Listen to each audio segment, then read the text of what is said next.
And welcome to the Barry Foster Show, originating from the Ridge Flora Studios in the City of Charm, beautiful downtown Avon Park. I'd like to remind you that if you have any thoughts, ideas, or suggestions for our program, just drop us a line at thebarryfostershow@gmail.com.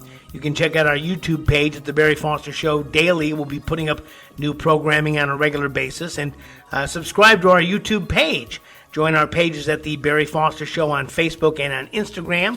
That would be very helpful. And also, if you or if you know someone you know would like to advertise on this program, we'd be glad to have them on. So we'll be glad to do that, and that'll help make things go more smoothly here as we begin to increase our reach and increase our equipment and do more things. There you go. So, Pretty soon to become, the Highlands County sought-after webpage. Well, yeah, I mean, people had said to me, we miss you on the radio, we miss you and John, and for a long time, I kind of resisted going to a podcast, and so I decided I'd go to a podcast, and we kind of slowly but surely have built this brand over the last couple of months here, and we've gone from just an idea and maybe a couple of remote microphones to a full setup with a mixer board and our own mics and our own studio, and we're going to continue to look for sound baffling to make it sound a little bit better, and we're getting more and more great guests. Last show we talked about Raj Dorsami in Defend Florida, Ryan Chamberlain, who's a Florida rep about doing away with property taxes. We had Kaylee Tuck talking about the last legislative session that was up there. I mean, we're continuing. Father Frank Pavone from Right Side Broadcasting, and we're going to continue to have those kinds of guests. In the very near future, we're going to invest in a system that will allow us to take phone calls. So you and I can talk to some remote guests, kind of like a Zoom call.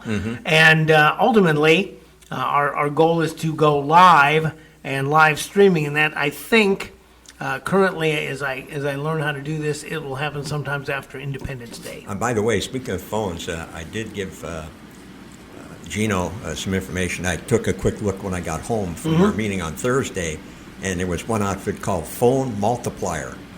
And so I sent that to Gino to, take a further look at it, and so on. But what it is, it's to multiply the text messages you send out a blast via text message. Oh, yeah. And so on. So, and that's something we discussed the other day. So it'll be interesting to see if that plays out somehow. One thing I saw that Governor DeSantis did last week, which I think was very interesting, I want to see how this plays out, is he signed this measure making gold and silver legal tender in Florida. His idea was to protect against the declining value of the dollar. And so now they're talking about the reinstatement of certain gold and silver coins. Now, I remember there used to be a $20 gold piece, which would be pretty small nowadays. But it's going to be interesting to see, because Sandra and I were having this, my wife Sandra and I were having this talk, because I think it was under Roosevelt that owning gold became illegal. You could, other than jewelry, you couldn't own like gold bars and such as that. And then it was under Nixon that the government went away from the gold standard, which made the dollar the currency, because every dollar was backed by that much gold. And so he went off of that so that the government could print as much money as they wanted to. Disaster. And so we're going to see. I'm hoping that Governor DeSantis's measure to make gold and silver legal tender, I guess we're the third state, the first large state to do this. One thing that I would like to see Trump accomplish before he's out of office, and that is a balanced budget. Yes. A balanced budget amendment, which means that they, just like the state Florida cannot spend more money than they take in. They have to have a balanced budget. Why shouldn't the federal government have a balanced budget? You take in $4 trillion, that's all you can spend is $4 trillion. Now you decide how to spend it. But to give them an open blank checkbook, disaster. And we've been promised that for years. And yes. And all they don't even have to fire up the presses anymore. They just have to write checks and make. And that's why one of the reasons that inflation was so bad, and the mainstream media did not talk about this, was because they were sending oodles of money overseas through this U.S. aid for things that we as voters never wanted, and so now they're complaining that supposedly hundreds of thousands of people have died. I'd like to see the receipts on that. Yeah, But unbelievable. we're going to have to, as DOGE begins to shut those things off, it's going to be hard to undo the money that was spent. It means that we're going to have to conserve that much money to. I think they saved $1 trillion. Is that what they saved? Well, not yet. They're not even close to that at this Yeah. point. They're like $100 and some billion, and so on. So they've got a long way to go, and whatnot. But Musk did say when he was meeting with Trump on his way out the other day that there's no doubt that there are trillions of dollars to be saved. Yes. It's just a matter of you've got to eliminate the waste, fraud, and abuse. You've got to get rid of the people that some of these departments they're so heavily loaded with bodies, not functioning people, just bodies, because you're a nephew of Representative Smith, so he got you a job in the ag department. So now you're making $150,000 a year working in the ag department. But what do? Like Musk said when he first came in, what did you do last week? And they got mad. That's right. They got mad when they got asked. How that. dare you ask me what I did? When I worked for the paper, I got asked that all that. What did you do today? That's right. And I had a little thing I had to fill out who I called and what I did, Right. to kind of justify my existence. But government has this tendency to grow itself, and one of the great my great dismays was when there's a problem. One of the questions I get is, well, isn't there a government program for that? And the answer is, well, no, but there are people who may be able to help through social service programs and private, the Salvation Army and New Hope and such as that, or churches. Sometimes I ask people, well, do you have a church home? And I'm met with this blank stare, like, what do you mean? Mm-hmm. A church home, what does that mean exactly? I said, well, it's a place you go to church, where the Christians in your church get together to help people who, like when I was a kid, the old widow McGillicuddy, the men of the church would decide that her house needs painted, so they'd go out and they'd gut it up and they'd buy some paint and they'd go out and scrape and paint. As a Boy Scout, I scraped the parsonage more than once. We'd scrape the paint and they'd put them, and the men were there watching the boys to make sure we didn't do anything wrong. But it was training for our future. So I think it's going to require a cultural reset for us to begin to look at other ways other than government to solve these problems. Right, and I think that's the way this country began. You had that when this country started. Yes. We didn't have these massive amounts of money that was floating around in whatever the capital was at that point in time. We didn't have that, and so on. And people learned to survive on what you had. And we certainly made progress, tremendous amounts of progress over the years when this country was founded without spending massive amounts of money, because it was people that got involved, people that made things happen, people that made things, developed things, designed things, and that's what got this country started. Well, you mentioned this Lebanese immigrant at the last program that started a Trump Burger franchise. And God love him for it. Yep. And we've seen now where Trump wants to take money that had been destined to Ivy League schools to trade schools. Trade schools, yes, absolutely. Because there is they talked, and I watched here some videos this weekend where ICE did some raids. Matter of fact, one of them was a couple of weeks ago up in the villages where they're building all these houses. They had numbers of illegal immigrants working because they could probably get them for pennies on a dollar. Yes. So they were hired. But ICE went in there and said, no, not quite this fast. We're going to round these guys up because they're going to be deported.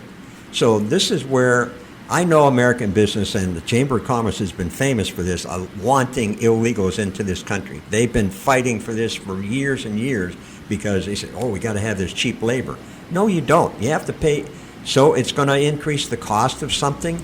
If that's the way it is for doing business, then you've got to employ American citizens and not bring in illegals and pay them pennies on a dollar. And see, this is counterintuitive because we have seen the minimum wage go to $20 an hour. And what did it get them? And I'd like to ask Bernie Sanders, well, now it's mandated $20 an hour. Shouldn't things be better? But it's hurt on the other end because, well, here in Avon Park, we're at the Ridge Florist Studios. Nell Roberts from Ridge Florist, for many, many years, hired kids over the summer to work for her. And she says, but I can't afford to pay them $20 an hour. Right. You know, I can pay my skilled florists who do the arrangements. I can pay them $20 an hour. The guy that has all the insurance and all that to drive them around, I can pay them $20 an hour. But to have these kids that go fetch me some roses, fetch me some mums, fetch me some baby's breath, whatever, I can't pay them that much money. Right. So she quit hiring kids. You know, and so apparently they're getting around somehow paying these illegals the minimum wage of $20 an hour. So that they can make that happen. Yeah, well, it's you know, you've seen what has happened because of that. Yes, and I'm not saying that every person that came into this country illegally is a bad person. They maybe not. They're here because they had nothing where they came from, nothing. So they came to this country for what they saw was an opportunity. Unfortunately, there's a way to come to this country and a way not to come to this country. And I've talked about it many, many times, but my grandparents came here legally through Ellis Island. That's how they got here in 1918 and 1920, 1922. So, you know, there is a way to do that. And they're paying, from what you watch some of these videos of what they're paying these coyotes to bring them here. You're talking $5,000, $6,000, $7,000, $8,000, maybe more, maybe well, 10. Some of that is paid off by being a drug mule or being a human Absolutely. traffic person, or being slave labor at some job in exactly. this country, and so on. Yes, and you know, one other thing we didn't mention about the side effect of that thing too is there's over 300,000 missing children that brought into this country by illegals that were dumped in this country, and God knows where they're at, and God knows what's happening to them, because, you know, 300,000 children unaccounted for. That to me is criminal. Well, absolutely if criminal. I go across the state line with 25 kids jammed in the back of my van, I'm guilty of human trafficking. You know, but the United States government did it with, as you say, hundreds of thousands of youth who did not know where they were going. No. You know, we've seen some of these now, these independent watchdog reporters finding this stuff, and people just running and leaving their stuff behind because they've got these kids. And The Sound of Freedom, the movie that was made that shows just a small microcosm of what that's about. It's astonishing and it's horrifying. It is, and again, it's one of the dark sides of this whole illegal immigration issue, and so on, and how this is all going to end up in the end.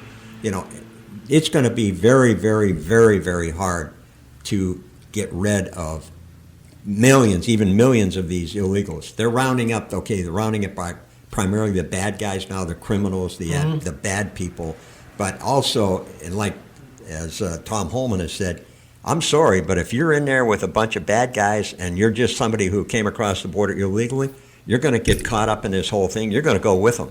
Well, when the fish come up in the net, you get more than just tuna. Okay, Right. You know, I get it. Yep. And sometimes you gotta sort through them and throw the good ones back. And sometimes they make it, and sometimes they don't. But if the Biden administration hadn't made this problem, this solution wouldn't be so difficult. And No. they've had to go throw a pretty wide net. And they're meeting with such resistance. Did you see where they raided Jerry Nadler's office? No. They raided Jerry Nadler's office for illegals, Really? and the aides were crying and carrying on, trying to push through the office, and the ICE guy, no, you can't come in. We had a judge who was aiding and abetting a criminal illegal alien. I mean, you've got people in power that are trying to keep these people in. And that's just a part of the iceberg that sticks out of the water. Right. You don't want to know what's happening underneath down there. Absolutely. You know, just to switch gears a little bit, one of the things we talked about briefly earlier was that, and Ron DeSantis, governor of Florida, has met a lot of resistance because I guess he's in the process of replacing the head person at Florida A&M, which is Florida's only primarily black college. Yeah. Okay. But the person, and I think I said it was a man before, it's not, and Marva Johnson is a woman. It's a woman, It's okay. a woman, yes, right. And she was named as one of the 4 finalists, but she does not come from an academic background, okay? She comes from a consulting background, and she has worked a lot with DeSantis over the years, and so there's a big uproar at Florida A&M by the faculty and the students because they believe this person, if this person is only one of four, not the one of four finalists, okay, if she was appointed to the position, that they feel that the school would be going backwards because she doesn't have the academic background. I'd like to know who is they? Do we know who they is? It's the students and the faculty at Florida A&M. At least some of the students. Well, I would assume majority, because they said it's quite an uproar that's taken place.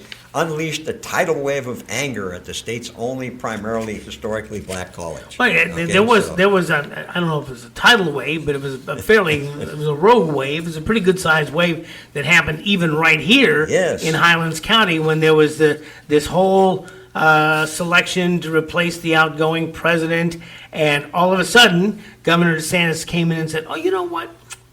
We think you ought to just take Fred Hawkins."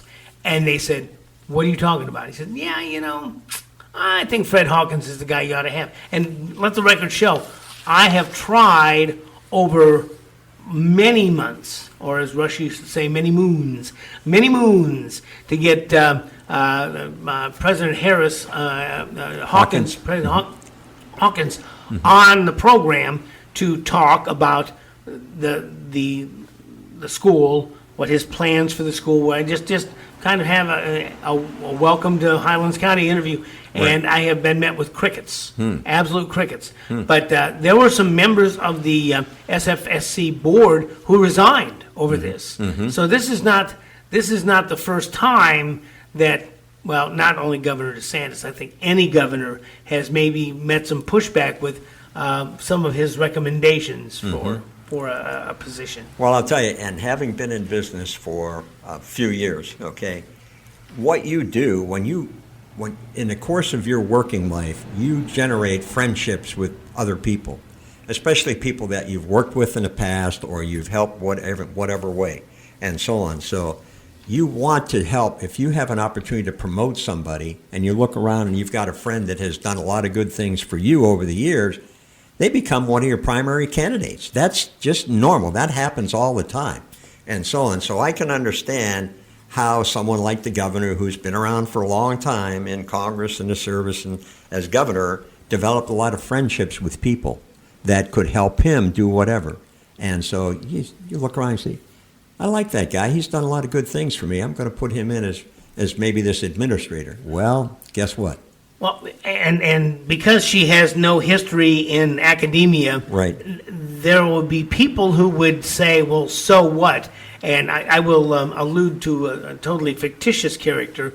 If you ever watched the old television show Batman, the commissioner of police was not a law enforcement officer. When you ever see, and I think even on some of the Clint Eastwood movies in L.A., the commissioner of police was a guy who wore a suit and a tie because he was a good administrator. He wasn't a cop, but he had cops that worked for him, and he administrated how the detectives and the road patrol and all the different agencies within the police office, police department or sheriff's office would work together because he was a good administrator. And I think that they might make the argument that, well, it doesn't matter whether you have a history in the academe, you know how things are supposed to work, and any college anymore is a large business, and they crank out students who are good in this, that, or the other, depending what your degree is, whether they're teachers, whether they're scientists, whether there's attorneys or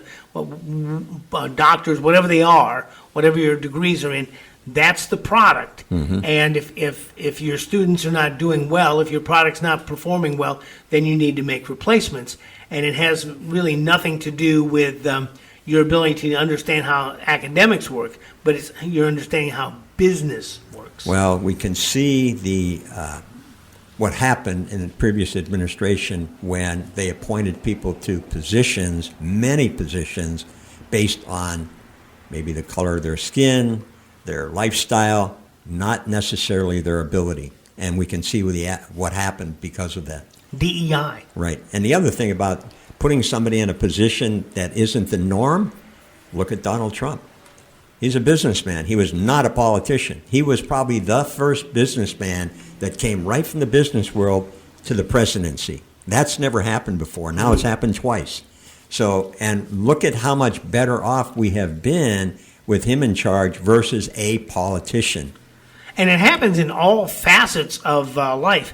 I had not realized until, and I heard Rush talking about this, and I came to find out that there are two different kinds of military generals. There are military generals and there are political generals. Yep. And I had no idea. And they said, yeah, some of these guys they don't have the military background, but they have the political clout to get what they want done. And in my life, I always thought that, you start as a private and you progress up and maybe you go and decide you want to go into officer school and become a lieutenant or a major or a colonel, whatever, and you kind of worked your way up through the ranks. But no, that's not the way it works.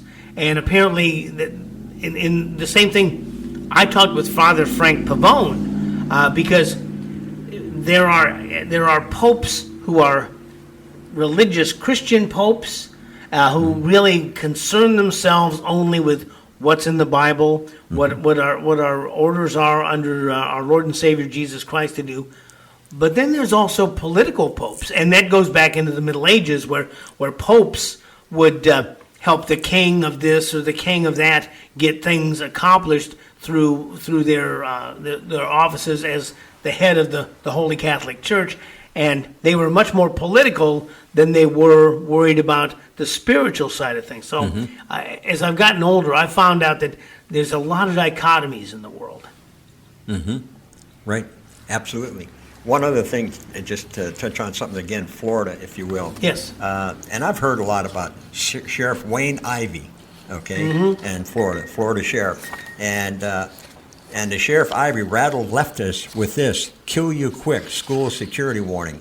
Brevard Sheriff Wayne Ivey isn't mincing words when it comes to protecting students in his jurisdiction. A large percent of Florida Voice Radio and Drew Steele, Ivey doubled down on his department's aggressive stance on school security with the draw on national attention. "How do I win the battle of having an active shooter perhaps in one of our schools?" Ivey said. "Not only by being totally prepared, but by sending a message that this is a hard target, and if you come here with evil in your heart, we're going to kill you."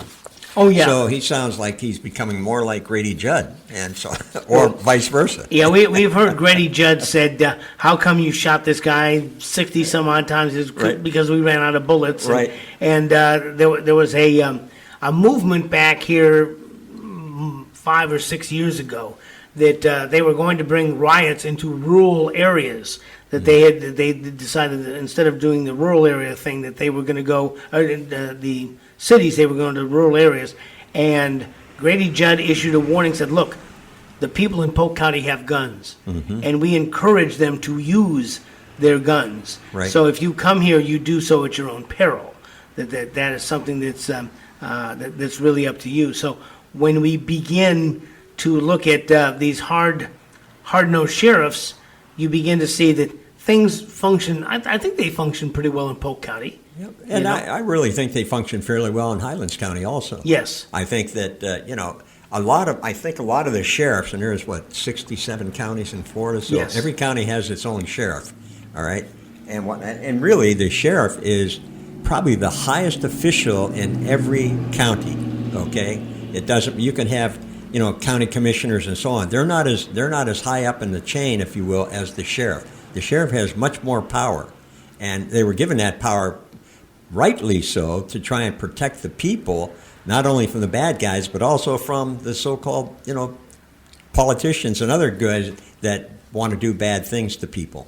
So I think it's been beneficial to have sheriffs here in Florida, especially, that speak out loudly about what they're going to do if you're a bad guy. Well, and on the other end of the spectrum, we talked 6 or 7 years ago, again, when we were on terrestrial radio, about when you allow people to steal up to $900 worth of merchandise out of a store, hordes of people come in and just with garbage bags and fill it up with the stuff they want and resell it on the streets. Yep. That when law and order goes away, cities begin to lose their retail businesses, but then they turn into, and I think this was, they begin to become a cesspool of of doing it. They're the land of do as you please. Right. Yeah, that whole thing was such. I mean, there's absolutely. How can you honestly say to people, yes, go into that CVS store, that Walgreens drugstore, and steal $750, and it's no skin off our nose. And so what? So Walgreens, they're big. CVS, they're big. They can afford to have that loss. Well, guess what? In places like San Francisco and that, almost all of the Walgreens and all the CVSs of the world are gone because they did everything and locking up just about everything in the store, and that still didn't stop the criminals from stealing. So they finally said, okay, we're done for the protection of our employees and our business. We're out of here. And so there's literally places in San Francisco no longer have any drugstores, or in some cases grocery stores, or other businesses that have just closed up. And there have been widespread complaints about that, saying, well, we don't have a grocery store anymore. Well, it was set on fire, or they stole so much out of the grocery stores that it's just not, we can't charge $25 for an avocado to make up for the other ones that were stolen. No, and it's, and it really, again, I talked earlier about the downfall of so many American cities, and this is just one piece of the puzzle. You've got these DAs now that do not want to press charges on anybody if they feel it's a process crime, not a physical crime, that there should be no punishment. So we don't punish people, okay? If they steal, that's right, if they carjack, that's a process crime. That's not a physical. It didn't harm anybody. Yes, it did. It harmed a lot of people. And it put a lot of people out of business. A lot of people got hurt and so on. People lost their jobs. And they say, well, it didn't cause any real pain. Well, it did. What about the 25 employees from a Walgreens drugstore that no longer have a job because of the crime that you allowed to subsist in our store? So, I mean, the downside, they don't think about that. They just look at it and say, well, we don't want to punish people. We don't want to punish people.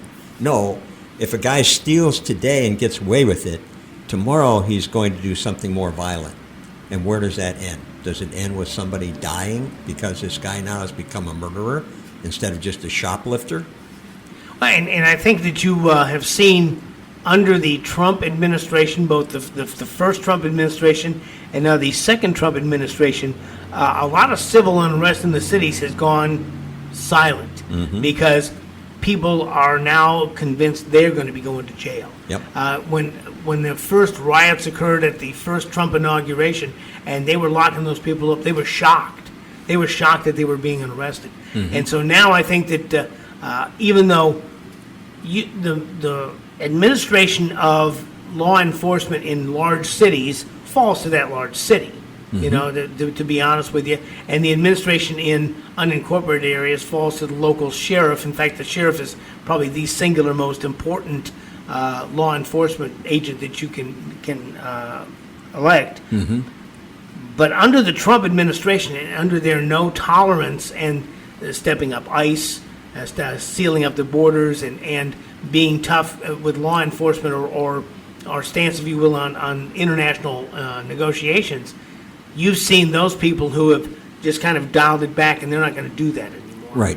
Right. No, and I think that this is why I think coming in, Trump made, this time, even more than his first term, made crime, and I think he looked at the illegal situation and said, look, when I was here 4 years ago, we now have maybe 1 million or 1.5 million bad guys in the country that we didn't have 4 years ago.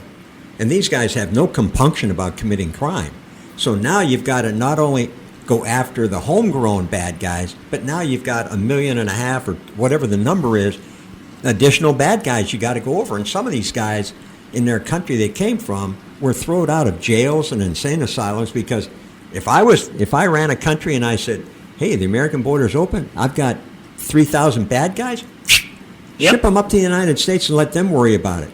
And this is exactly what happened. And above and beyond that, there are high crimes and misdemeanors that are being investigated, and it appears that Donald Trump is wading deep into the swamp and looking at financial records of Congress people and senators and previously elected and appointed officials to find out who maybe have taken money from where and when. Yes. And this is big money. I think this is he's in very, very dangerous territory there. Oh yeah, and this is again. There's a lot of talk on the podcast about why hasn't the Epstein files been totally released? Okay, who's on that list that don't want to be known? Okay, now you've got the so-called Diddy thing that's going on in New York. Massive. Every day there's more and more coming out about this whole thing. And who are the big names? They say there's some really, really, really big names have been part of that whole disastrous thing. So you've got a lot of so-called powerful people that are teetering on the edge of whether or not they're going to be exposed. And you're right, that brings about, how many people did the Bill Clintons know that mysteriously disappeared over the years? Okay? And he's just one. Clinton is just one. And he may not be the most powerful person either. Not anymore. No. But I mean, I think that there's a lot, and we're going to talk about that next time. There's a lot to be had there. There's a fertile ground, and like many Americans, I'm really going to be kind of circumspect about this until we start seeing people go to jail. Amen. And that's the thing that a lot of people are talking about is when are some of these bad people going to go to jail? And yes, we'll see if we can find out the answer to that question. We'll have that and more. And by the way, you've been listening to the latest edition of the Barry Foster Show, recorded on Monday, June the 2nd at the Ridge Floor Studios, located in the City of Charm, downtown Avon Park. If you have thoughts, ideas, or suggestions for our program, or if you would like to be a sponsor of the program, just drop us a line at thebarryfostershow@gmail.com. Check out our YouTube page at The Barry Foster Show Daily. We'll be putting up new programming regularly. And please subscribe to our YouTube page. Join our pages at The Barry Foster Show on Facebook and Instagram. Please subscribe to the YouTube page, and we'll have some very, very, very exciting announcements, hopefully coming very soon. So as we continue to search for truth, justice, and the American way, we'll see you next time.